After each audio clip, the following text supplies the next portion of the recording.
Amém, irmãos? Bom, nesse tempo nós vamos refletir na palavra do Senhor. Eu quero te convidar a fechar os seus olhos mais uma vez, curvar sua cabeça, e nós vamos orar a Deus nesse tempo, pedindo que Ele continue falando aos nossos corações, que agora Ele nos acalme, de forma que possamos entender e ouvir e perceber a voz de Deus e dar uma resposta para ela. Que quando Deus fala conosco, Ele sempre espera uma resposta das nossas vidas. Senhor Deus, em nome e por amor de Jesus, nosso Senhor e Salvador e Teu Filho, que pedimos a Ti que nesse tempo, o Senhor nos fale agora por meio da ministração da palavra, que o Senhor encontre em nós corações sedentos e contemplativos, que a Sua voz seja audível e perceptível, que o Senhor encontre os nossos corações abertos para o Teu trabalhar, e que possamos, ó Pai, crescer cada vez mais nessa jornada, nesse caminho, o caminho que é o próprio Cristo, e crescer não para brilhar meramente, mas crescer para resplandecer a glória de Cristo. Usa as nossas vidas, guarda os nossos corações, inspira os nossos atos, e nesse tempo nos faz cativos à Tua voz, à Tua palavra, à Tua vontade. Oramos em nome de Jesus. Amém. Queridos, o título dessa mensagem é A Justiça Generosa. Eu quero te convidar a ler comigo Mateus 6, versículo 1 a 4. Acompanhe comigo Mateus 6, do 1 ao 4, que diz assim a palavra do Senhor. Evitem praticar as suas obras de justiça diante dos outros, para serem vistos por eles, porque sendo assim, vocês já não terão nenhuma recompensa junto do Pai de vocês que está nos céus. Quando, pois, você der esmola, não fique tocando trombetas nas sinagogas e nas ruas, como fazem os hipócritas, para serem elogiados pelos outros. Em verdade, lhes digo que eles já receberam a sua recompensa. Mas ao dar esmola, que a sua mão esquerda ignore o que a mão direita está fazendo, para que a sua esmola fique em secreto, e seu Pai, que vem em secreto, lhe dará a recompensa. Amém. Queridos, hoje nós prosseguimos com a série de exposições bíblicas, chamada Discipulado, a partir do Sermão do Monte. Nós iniciamos lá no capítulo 5 do Sermão do Monte, com as bem-aventuranças, nós prosseguimos com a importância que temos em ser sal e luz nesse mundo. Nós demos um grande e desafiador passeio na correta interpretação da lei, e agora nós temos um convite para uma verdadeira espiritualidade.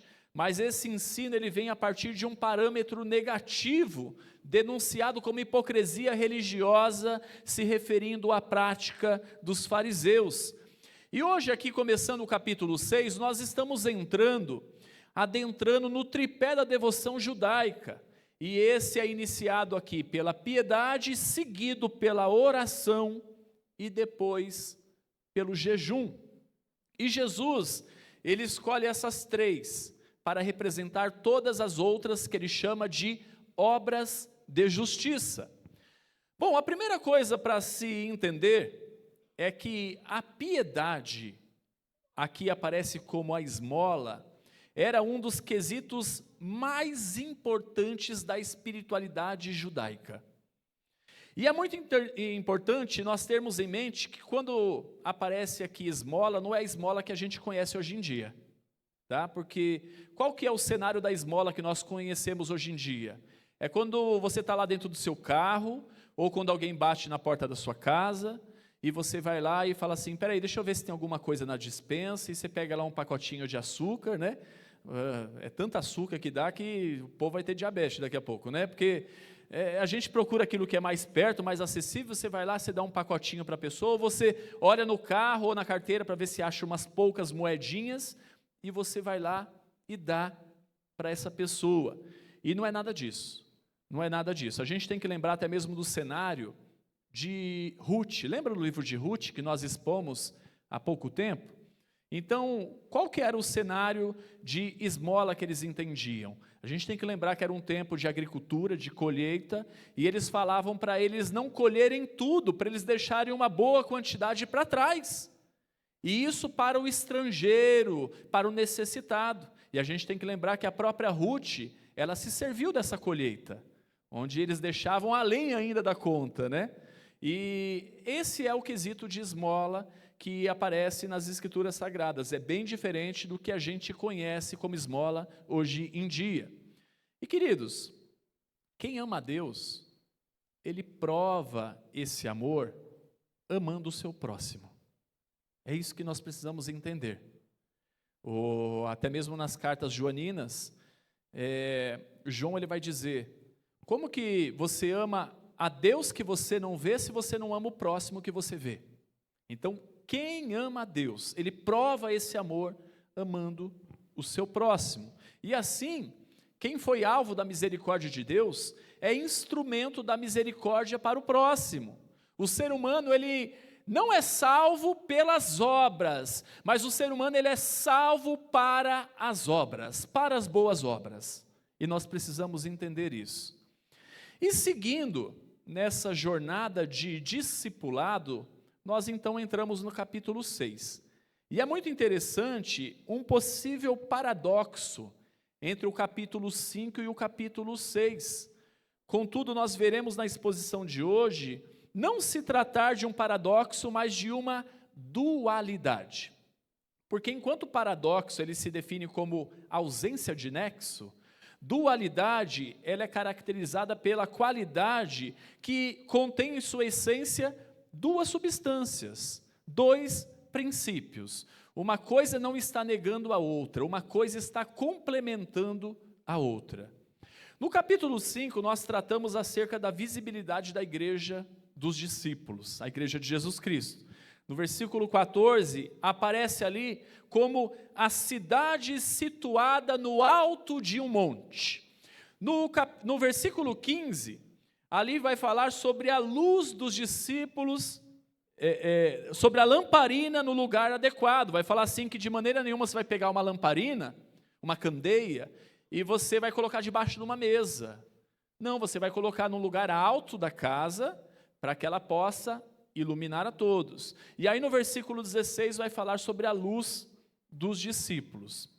Enfim, o estilo de vida cristão que ele vai além do mundo, justamente porque ele apresenta o extraordinário. O extraordinário ele precisa ser visto.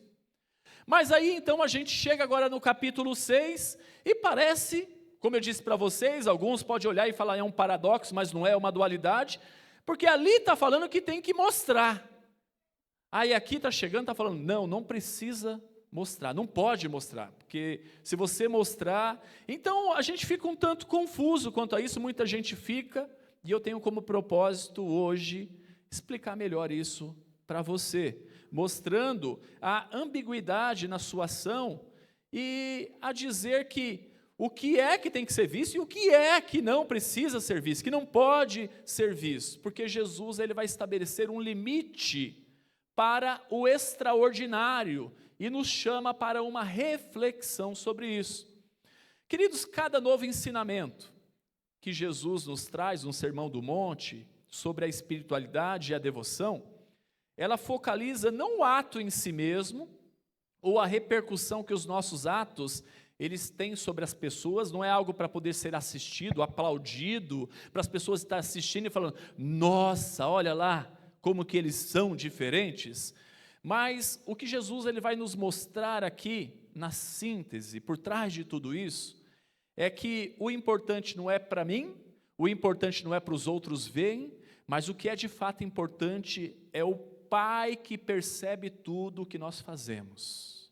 É o Pai que olha tudo e Ele não olha simplesmente como eu vejo, como você vê, porque nós vemos muitas vezes o exterior, mas o Pai Ele consegue ver o coração, os pensamentos, as inclinações, as motivações, e essa é a diferença.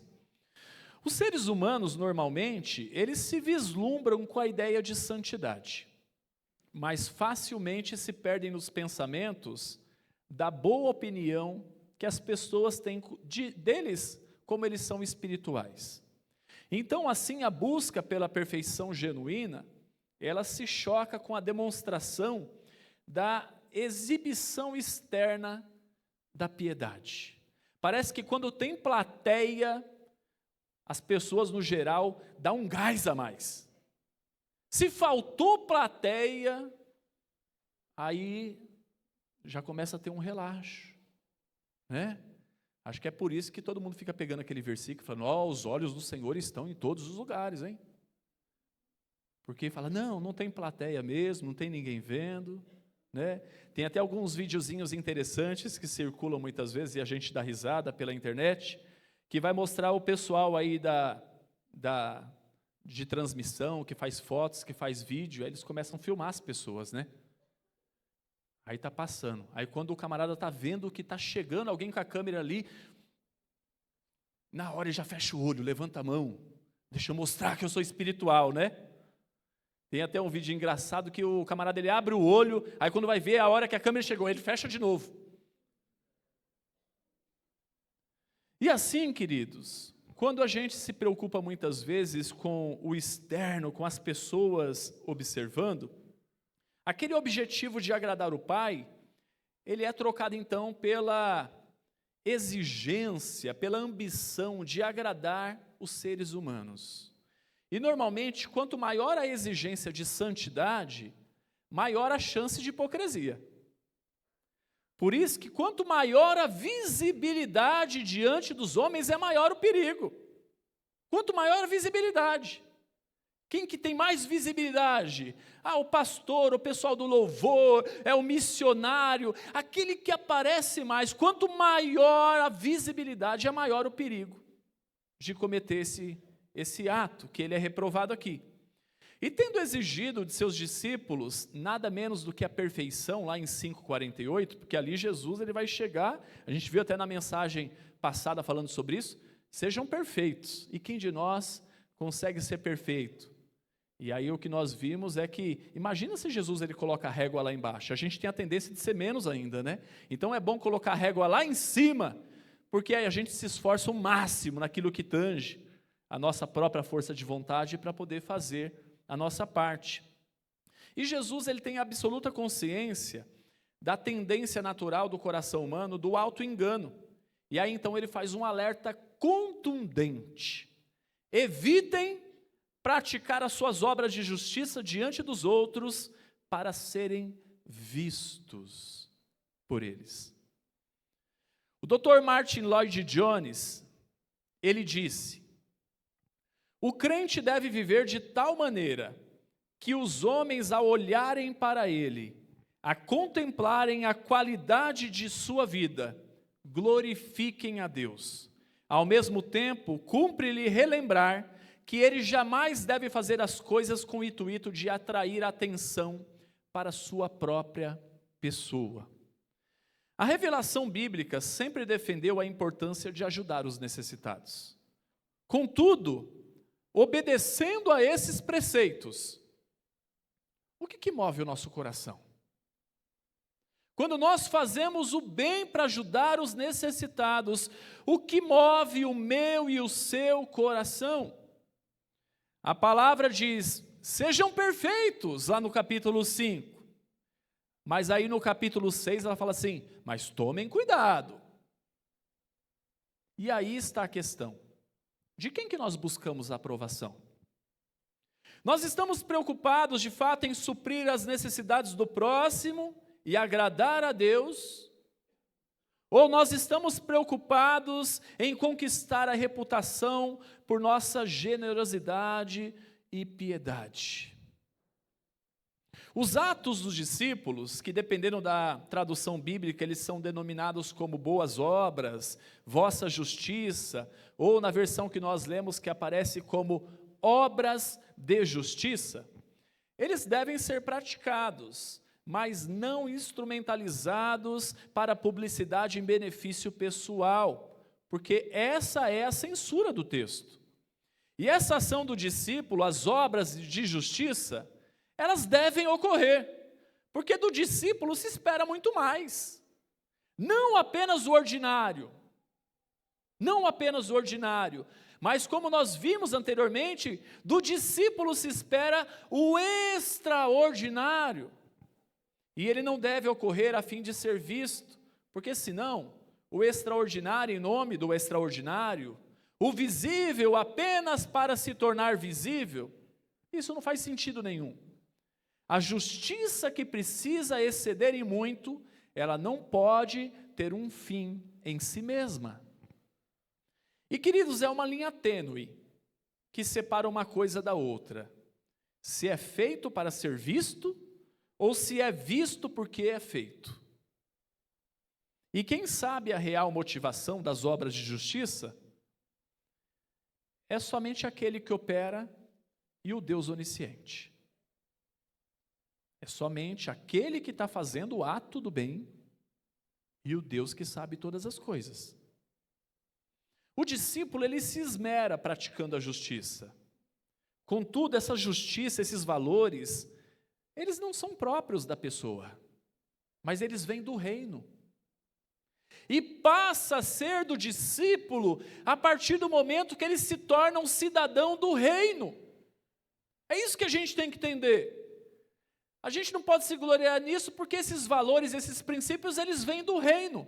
E a partir do momento que nós nascemos de novo, que nós nos tornamos um cidadão do reino dos céus, e quem nasce de novo tem que aprender como viver, é aí então que esses princípios eles entram em ação. A justiça do discípulo, ela deve se tornar visível, mas é preciso muito cuidado para que não aconteça com o objetivo de se tornar visível. Você está entendendo como a linha é tênue? A justiça deve se tornar visível. Por quê? Porque a luz deve iluminar o ambiente. A luz, ela denuncia as trevas. A luz, ela faz com que as pessoas enxerguem quem é o portador da luz. Jesus Cristo. A luz aponta para Ele. Mas é muito perigoso que essa luz, ela tenha como foco e como objetivo se tornar visível. Enxerga aqui, sou eu que estou fazendo. A visibilidade, ela tem uma razão de ser, mas ela jamais é um alvo a ser buscado. Se é para ajudar com alguma coisa que as pessoas vão ver, eis-me aqui. Se é para ajudar naquilo lá que ninguém vai ver, que é de bastidor, procura outro. Querido, deve se tornar visível, mas evitem praticar as suas obras de justiça para serem vistos por eles. Mas, ao mesmo tempo, assim brilhe a luz de vocês diante dos outros, 5,16. E assim, o visível deve permanecer invisível. Eita, que coisa difícil, né? Como entender isso? De quem que nós precisamos esconder o visível? Perguntas interessantes e não tão lógicas assim. Não de outros simplesmente, dos outros seres humanos, porque no capítulo anterior a gente viu que a luz dos discípulos, elas precisam glorificar o Pai, as pessoas precisam de enxergar. Mas é do próprio discípulo que a luz deve ficar oculta. É de você mesmo. Mas como isso? Em vez de olhar para si mesmo, para aquilo que você faz, o discípulo ele deve olhar para aquele que vai adiante. E esse é Jesus Cristo. Nós somos seguidores do Deus vivo. Quem está seguindo, ele não está propondo um caminho novo, ele só está seguindo. Siga o mestre. É isso que a gente está fazendo. Então a luz não está em nós, a luz está apontando para Ele. O discípulo ele tem de ficar oculto a si mesmo em sua justiça, já que, não vendo a sua justiça, a sua prática do bem como o extraordinário. O que é isso? Querido, a partir do momento que a gente faz o bem, a gente não tem que olhar e falar assim, nossa, eu estou fazendo o extraordinário. Isso tem que ficar oculto para você. Isso tem que estar enraizado em você de tal forma que o extraordinário que as pessoas veem, para você é o ordinário, é o normal, não tem outra forma de viver, é somente assim que eu posso viver, é assim que se vive um discípulo de Jesus Cristo. Ele deve se tornar o natural, o habitual. Quem olha de fora vai se chocar, nossa, olha o extraordinário. E você tem que estar tão tranquilo quanto aquilo, que por mais que chegue e fale assim, meu, que extraordinário, nossa, que coisa linda que você faz. E com humildade e sinceridade, você tem que se chocar diante disso. O quê? Eu não faço nada. A glória é somente de Deus. E é assim que nós precisamos nos portar na vida. Porque se a gente se porta diferente, a gente não está agindo segundo o Espírito, mas a gente está agindo segundo a carne. O extraordinário, ele é extraordinário para quem vê de fora. Ele pode ser extraordinário quando você começa a praticar, mas você tem que mudar a chavinha. Mudar a chavinha na sua cabeça, de forma que o extraordinário, ele se torne o ordinário na sua vida. O normal, o natural, o habitual. Por ser discípulo de Jesus Cristo, o que deve pautar as nossas vidas e guiar os nossos passos é a simples obediência e imitação a Jesus Cristo. E de acordo com a palavra de Jesus, não pode ser diferente, já que o discípulo, ele é a luz que ilumina. E assim o discípulo em si, ele não faz nada para iluminar. Ele é apenas a luz que ilumina. A gente não tem escolha, a gente simplesmente tem que ser.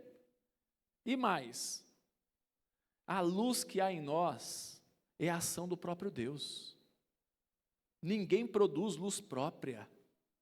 Eu e você não temos luz própria, mas nós transmitimos a luz de Deus a partir das nossas vidas.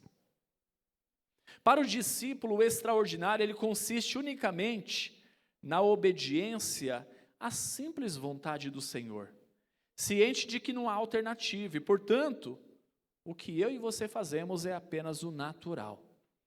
Nós não fazemos para ser, nós fazemos porque somos, e sendo, o que se espera é que se faça. Simples assim. E é por isso que Jesus ele continua explicando melhor isso, descortinando o que ele está querendo nos ensinar. E ele vai dizer, quando pois você der esmola, não fique tocando trombeta. Jesus ele não fala, entenda bem, Jesus ele não fala assim, olha, se você der esmola, na sua Bíblia está assim? Se tiver, pode jogar fora que essa Bíblia aí está errada, é fake. Se você der esmola, não, ele fala, quando você der esmola. Ou seja, a misericórdia é uma prática esperada do cristão. Um coração regenerado, ele prova a sua transformação através de atos de misericórdia. E fazendo, é necessário que façamos do jeito certo. Cuidar dos pobres é uma responsabilidade de todos os seguidores de Jesus Cristo. Nas Escrituras está presente a ideia de recompensa dada por Deus àquele que atende ao pobre, ou a ideia que Deus assume para si mesmo o favor feito a um necessitado. Olha o que nos diz Salmo 41, versículo 1 e 2. Bem-aventurado é aquele que ajuda os necessitados. O Senhor o livra no dia do mal. O Senhor o protege, preserva-lhe a vida e o faz feliz na terra. Não o entrega à vontade dos seus inimigos. Provérbios 19, 17. Quem se compadece do pobre, empresta ao Senhor, e este lhe retribuirá o benefício. E Jesus, ele também toma para si o socorro que nós prestamos aos famintos, aos forasteiros, aos sedentos, aos prisioneiros. Basta a gente ler aquele lindo texto que se encontra em Mateus 25, do versículo 31 até o versículo 48, onde ele divide ali em 2 blocos, dizendo que ele teve fome, ele teve sede, ele teve frio, e alguns fizeram por onde, e outros rejeitaram a Jesus. E ele vai dizer que todas as vezes que nós fazemos algo a um desses pequeninos, é a ele que nós estamos fazendo. O Tim Keller, ele diz: por que devemos nos preocupar com as pessoas vulneráveis? Porque Deus se preocupa com elas. E ele continua: nos nossos dias, a caridade transmite uma ideia de atividade opcional.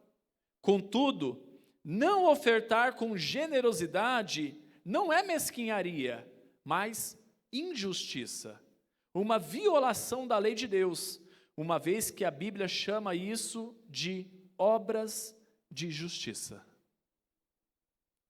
Vocês estão entendendo como isso é sério? Não é opcional. Se tratarmos como opcional, nós não estamos praticando as obras de injustiça. Se não estamos praticando as obras de injustiça, o que o Tim Keller nos diz é que nós estamos praticando obras de injustiça. Nos dias atuais, nós damos esmola daquilo que nos sobra. Esse é o conceito de esmola nos nossos dias. E assim nós estamos apenas denunciando o mundo de injustiça em que nós estamos inseridos. O que nos sobra pode ser exatamente o que tem faltado a outros. Agora, quando nós damos aquilo que nos faz falta, a nossa esmola ela pode anunciar a grandeza da nossa sensibilidade e misericórdia. Mahatma Gandhi, ele disse assim que no mundo tem recursos suficientes para todas as pessoas, mas que há recursos insuficientes para a ganância de alguns. Olha só como isso é sério. A esmola é um gesto que pode representar a sensibilidade e compaixão que alguém demonstra em favor dos pobres, mas também pode constituir em um instrumento de promoção pessoal. Uma vez que o necessitado, normalmente onde que eles pedem? Onde que as pessoas pedem? Em lugares públicos. Lugares públicos normalmente é cheio de pedintes. Nas praças, nas esquinas, nas portas de igreja, em avenidas, lugares esses muito atraentes para se praticar uma publicidade pessoal. Peraí, eu vou ajudar, mas estou esperando chegar mais alguns aí. Peraí, está vindo uma multidão ali, eles precisam ver. Eu vou tirar minha blusa, mas peraí, não está ninguém vendo. Não vou tirar não, peraí. Aguenta aí.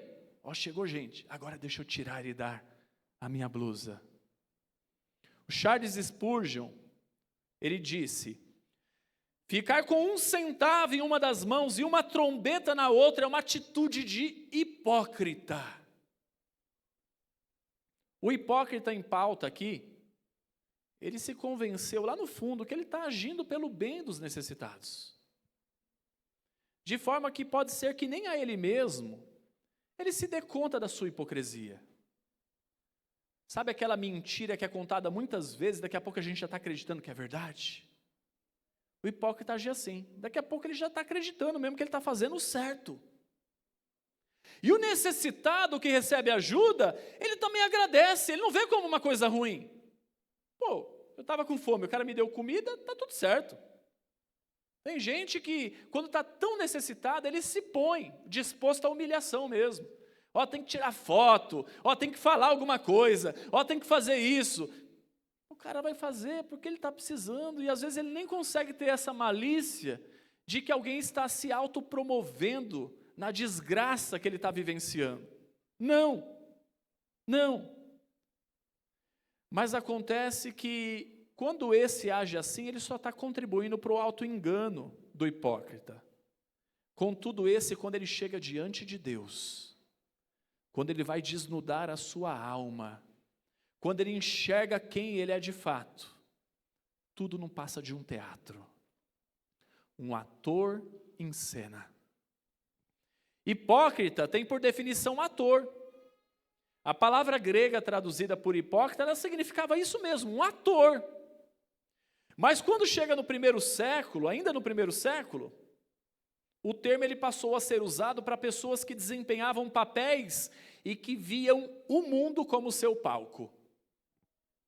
A piedade hipócrita não vem do coração, não é genuína, é uma encenação teatral de piedade. E esse tipo de filantropia, ele é motivado por uma forma de egoísmo. Muitos, por fazer o bem, se acham mais justos do que os outros, uma vez que vivem a comparação. A gente tem essa tendência natural. Desde pequenininho, observe o seu filho. Ele vai lá, faz uma coisa correta, daqui a pouco ele está perguntando para você, quem que é mais bonzinho, eu ou meu amiguinho? Eu ou meu irmão? Quem que faz mais o certo, eu ou ele? E a gente tem essa tendência natural de viver a comparação. E eu costumo chamar isso da síndrome de Messias, a ponto de dizer a alguns, o que seria desse mundo se não fosse eu? O que seria dessa igreja se não fosse eu? O que seria desse grupo se não fosse eu? A gente começa a olhar para as pessoas e vai falar, olha, essa igreja ninguém ajuda, ninguém faz nada, agora eu cheguei aqui hoje 6 horas da manhã, eu fiz isso, eu fiz aquilo, eu vou ainda tirar o lixo lá, eu vou fazer tal coisa, eu vou fazer, agora esse povo não faz nada. Queridos, essa é a síndrome de Messias. Ou, como a gente viu também, né, é o Atlas. Já viram quem que é o Atlas? Ele está carregando o mundo nas costas. Nossa, que mundo pesado. Meus amados, a igreja sempre precisa e sempre vai precisar de voluntários, de ajuda nos ministérios e departamentos. Sempre nós estamos aqui anunciando as nossas necessidades. Irmãos, estamos precisando de ajuda no ministério infantil. Irmãos, estamos precisando de ajuda no mutirão que faremos. Irmãos, estamos precisando de ajuda para ajudar no departamento tal, no departamento X, no departamento Y. Enfim. E uma forma de oferta que acontece, né, já que oferta normalmente ele tem como esse propósito de socorrer necessidades, uma forma de oferta que se dá diante de nós, é quando nós ofertamos os nossos dons e talentos a serviço da igreja. E uma trombeta que tocamos é quando nós queremos a visibilidade, o reconhecimento, a autopromoção. Ninguém está vendo. Ah, por que você parou? Não, porque ninguém falou nada, nem me agradeceram. Por que você parou? Por que você não está fazendo? Não, porque ninguém me dá o meu devido valor. Querida, é que trocou a moeda, pode ser que você é cruzeiro ainda. Com um coração desse, você não é nem real ainda não, muito menos dólar ou euro, que está super valorizado, né? Pode ser que seja isso. O serviço que agrada a Deus é aquele que não espera nada dos homens, mas tão somente quer louvar e engrandecer o nome de Deus por meio do serviço. Se você está desanimado, porque não estão te reconhecendo ou te valorizando, eu quero te dar um conselho. Para de fazer o que você está fazendo. Está te fazendo mal. Para, senta no banco, vai aprender da palavra. Está te fazendo mal. O Cristo é Ele, não é você não. A trombeta nos dias modernos pode ser o Instagram. Lá nós postamos muitas vezes o nosso serviço e a questão é, qual é a motivação? Se for para louvar e glorificar a Deus, excelente. Mas se for para mostrar a nossa bondade, a nossa performance, o nosso desempenho, então nós estamos apenas buscando o elogio de homens, e isso sim é uma atitude de hipócrita. Se é isso que a gente está postando lá com esse objetivo, é atitude de hipócrita. Mas sabe quando a real motivação ela costuma aparecer para nós mesmos e essa é reprovável? Sabe quando? Sabe quando nós fazemos o bem e nós recebemos a ingratidão dos outros? Sabe? Sabe quando nós fazemos o bem para alguém esperando algo em troca? Talvez você vai falar, talvez nem você tenha coragem de assumir isso mesmo para você. Mas está esperando algo em troca, nem que seja um muito obrigado. E aí sabe que ao invés de vir esse muito obrigado, esse reconhecimento, o que é endereçado a nós como resposta é algo que julgamos ser injusto. E aí nós esbravejamos, porque nós esperamos por reconhecimento, por gratidão, por uma declaração de dívida eterna. Afinal, nós ajudamos a pessoa, né? Então, às vezes, tem alguns que por fazer o bem para uma pessoa, ele quer que o cara, até o final da vida, nunca esqueça desse ato, desse gesto. O dia que ele contar a história e faltar você nessa história, você vai falar, ah lá, que cara ingrato. Ele só está aqui porque porque eu fiz, porque eu ajudei, porque eu socorrei. E eu fugi, eu sumi aí do discurso dele. Então, amados, isso nada mais é do que o hipócrita gritando por reconhecimento. Isso é o hipócrita gritando por reconhecimento. John Bunyan, escritor e pregador batista puritano do século XVII, ele escrevendo sobre a piedade, ele disse: você não viveu hoje até que tenha feito algo para alguém que nunca poderá recompensá-lo. Esse é o modelo correto da piedade. E você quer saber quem que é a pessoa? Começa a observar como que ele trata aqueles que não podem oferecer nada para ele. Porque aqueles que a gente pode se servir de alguma forma, a gente tem essa tendência natural de ser polido, simpático, educado. Olha como que ele trata o caixa do supermercado. A pessoa que está entregando lá um negocinho para ele, um papel no farol. É aí que a gente vai ver quem que é a pessoa. E Jesus continuando e partindo para o fim, ele vai dizer, mas ao dar esmola, que a sua mão esquerda ignore o que a sua mão direita está fazendo, para que a sua esmola fique em secreto. Fazendo bem, dando esmola, que a mão esquerda ignore o que faz a sua mão direita. Você não deve ter consciência do próprio bem que faz. Caso contrário, é realmente o seu bem, e não o bem de Cristo. É o seu bem. Se você está fazendo e falando, nossa, olha só, eu estou entregando, é joia, isso aqui é diamante. Olha só a qualidade desse louvor que eu entrego a Deus. Olha a qualidade desse serviço que eu estou ofertando a Deus. Querido, deixou de ser o bem de Cristo, é o seu bem.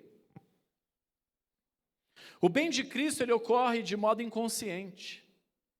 A verdadeira obra do amor é sempre obra que me fica oculta. Cuidado para que você não saiba dela. Somente assim será o bem de Deus. A invisibilidade da sua vida diante de si mesmo é o alvo a se alcançar e por ele andar. A invisibilidade corresponde ao reconhecimento. Se desejamos o reconhecimento diante dos seres humanos, e o temos, o que Jesus diz é muito sério. Essa já é a sua recompensa.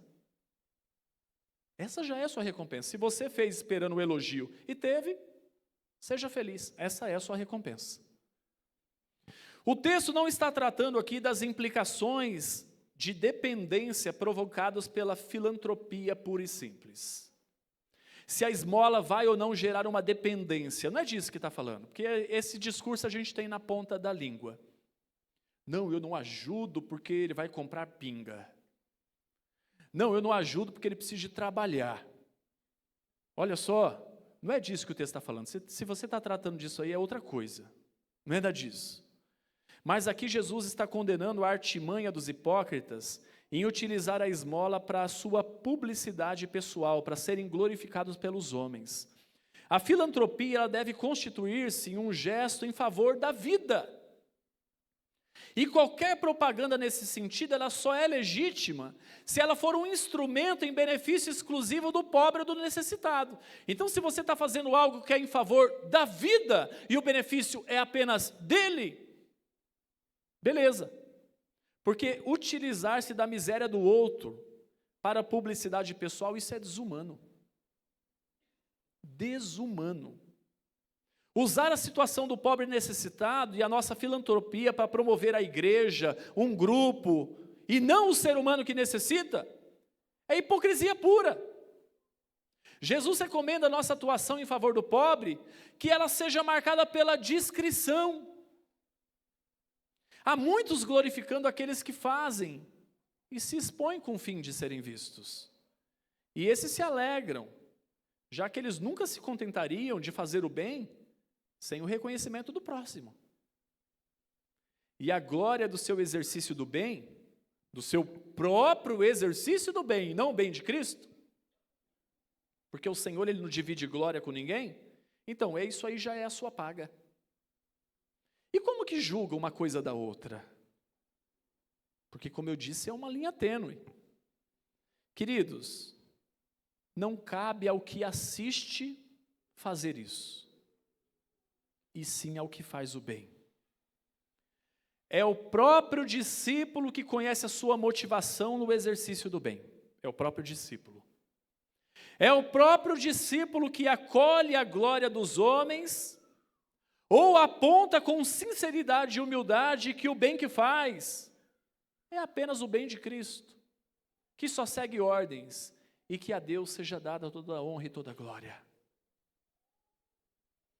Quando a mão esquerda sabe o que a direita faz, quando expõe aos meus próprios olhos o bem que eu faço, quando eu quero tomar conhecimento dele, é então que eu ofereço a mim mesmo a recompensa que Deus me reservava. Sou eu mesmo que revelo os bens que me deveriam permanecer ocultos. Para andar por esse caminho, queridos, é necessário viver na dimensão do amor. O amor que se esquece de si próprio, no sentido exato da palavra. Nesse amor, como exercício da obediência, deve morrer aquele velho ser humano, que agora reencontrou na justiça de Cristo o seu sentido de viver. Logo, já não é ele que vive, mas é Cristo que vive nele. E para você que age assim, em favor do bem, na piedade, sem tocar trombetas com o fim de receber o louvor dos homens, sem que a mão esquerda saiba o que a sua mão direita faz, para não se engrandecer do quão espiritual e bom você é. Saiba que é o Pai que te vê em secreto, que vai te dar a recompensa. Ele é a testemunha que importa. Perseveremos. Feche seus olhos.